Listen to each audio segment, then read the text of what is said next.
ఆపదలో ఉన్న వాళ్ళని ఆదుకునే దేవుడివే అనుకున్నాను. కానీ నీ మధుర గానంతో వందలాది ప్రజలను మైమరిపించి త్యాగరాజుని కూడా అనుకోలేదు. లేదమ్మా, మా అమ్మాయి గారి పెళ్లి నిశ్చయమైపోయింది. ఆ ఆనందంలో నాకు తెలియకుండానే ఒక పుత్తడి బొమ్మను సృష్టించి మాట లేకుండా చేసిన, పెదవులతో చెప్పుకోలేని భావాన్ని కాలి గజ్జితో చెప్పుకోగల శక్తిని ప్రసాదించాడు ఆ భగవంతుడు.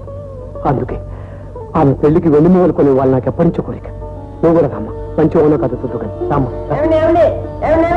ఒక 5 రూపాయల నోటు మర్చిపోయారండి. అలాగా, చాలా సంతోషం. రామ్మా.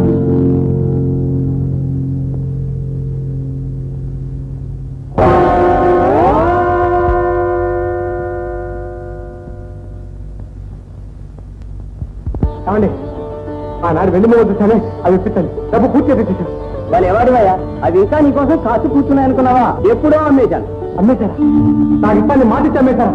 మీరేం కట్టమనిసిందండి? పోనీ అన్నయ్య, ఇంకో చోటు చూద్దాం. అవునోయ్, అలాంటి దొరకపోతే రాత్రి పురమాయించుకుని మరీ చేయించుకోగలను. ఏమనుకున్నారేమో? ఆగవయ్యా రామచంద్ర, ఆగు. రావయ్యా.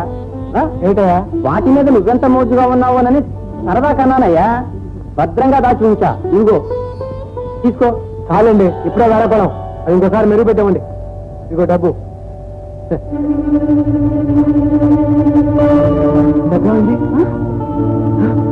ఏమా, నువ్వు కూడా చూసావు కదా? అవును, ఈ సంతలోనే ఉందిగా. ఏమిటండి?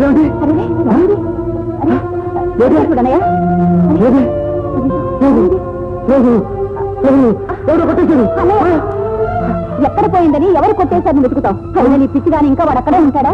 అది కాదు సుమా, కడుపు ఆయగట్టుకుని పైసాకు పైసా కూడబెట్టాను. ఆ బొమ్మల కోసం రాత్రి బొమ్మలు కలవరించాను. ఏమండి, రేపే మా అమ్మాయి గడిపించి ఎంత వడ్డీ అయినా సరే అరువు గడిపించండి. ఆ దేవుడి మీద ప్రమాణం చేసి చెప్తున్నాను, 10 రోజులప్పుడు మీ డబ్బు తిరిగి ఇచ్చేస్తాను. ఎందుకన్నయ్య అలా ఇదైపోతావు? ఏమండి, ఆ మూల ఇవ్వండి, నీ డబ్బిస్తాను. కుసుమా, అన్నయ్య, నాకింత ఉపకారం చేశావి, ప్రతిఫలంగా నేను ఈ మాత్రం చేయకపోతే ఆ రుణం అలాగే ఉండిపోతుంది. అది కాదు కుసుమా. పోనీ అప్పుగా తీసుకో. ఏమండి, దీని తూకం వేసి దీని వెలంతో చెప్పండి.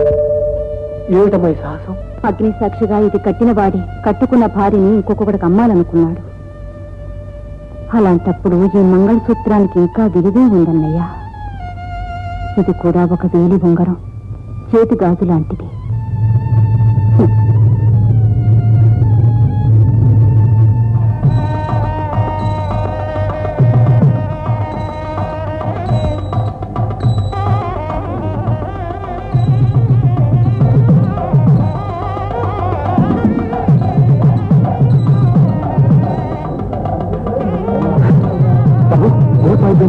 అవలేదు. లేదు కదా? లేదు బాబు.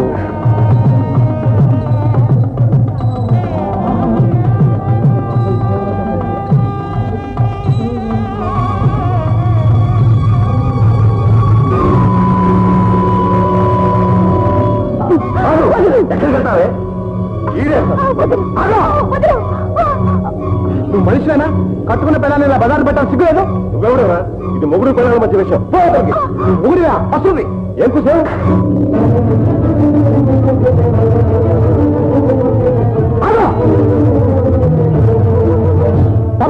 మీరు పచ్చి మోసగాడు. ఒక అమ్మాయిని ఇదివరకే పెళ్లి చేసుకుని మోసం చేసిన రాక్షసుడు. ఏమయ్యా, అతను చెప్పింది నిజంగా? నీకు ఇదివరకే పెళ్ళయిందా? చెప్పరా, చెప్పు.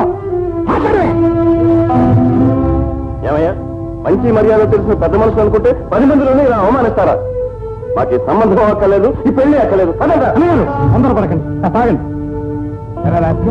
10 మంది ఇంత పెడితే తిని బతికే ముష్టిగా తవ్వి కట్టుబెద్దలు కల్పించి పెళ్లి ఆపాలని వచ్చావా? ఇది కథ కాదు, పచ్చి నిజం. వారి అసలు రూపం మీకు తెలియదు. ఏ విషయం నీకు తెలిసింది? మాత్రం సాంబయ్య చెప్పిందంటూ నిజాలు విచారించుకుంటా ఏమిట్రా? మీరు కూడా ఏమిటండి, ఎవరో చెప్పిన అబద్ధాలన్నీ వచ్చిన సంబంధాన్ని చేతులా చెడగొట్టుకుంటారా? ఇక మీరు పెళ్లి ఆగిపోతే రేపు గతం కావాలి. అందుకని అతను ఎవరో తెలుసుకోకుండా కట్టబెట్టి దాని బతుకు బండలు చేస్తావా? నిజం బాబు, అమ్మాయి గారికి ఇది కాకపోతే ఇంకో రాజాలాంటి సంబంధం చూద్దాం, కానీ పెళ్లి ఆప్ చేయండి బాబు. ఏ దాన్ని లేపుపోదాం అనుకున్నావా? బాబు, మీ కుటుంబం ఎవరికో ఇప్పుడు తెలుస్తాను. మీ అమ్మాయికి ముచ్చు పెద్దలతో సంబంధం ఉందని